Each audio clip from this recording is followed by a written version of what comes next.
20 aastat. Juba või? Jah. Aeg lendab. Nädala lõpus kusjuures, et pühapäev on õige päev, aga laupäeval on siis nagu kind väike.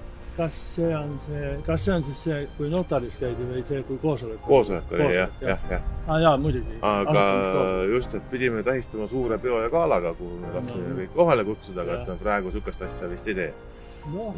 Just. Tahtsime selle peo kätte anda inimestele, kes on 20 aasta jooksul asustamise ja muude tegudega kujundanud seda sommelier traditsiooni oma käe ja näo järgi. Sina kui asutaja ja pikaaegne koolilektor, sa oled igati ära teinud ja toreda teenete märgi. Päris hõbedast ja kullast tehtud selline ilusuhke märk. Tahaksime rohkem näha alati, et meie tegevustes asjades kaasa löömas ja kaasa rääkimas ja mõtlemas.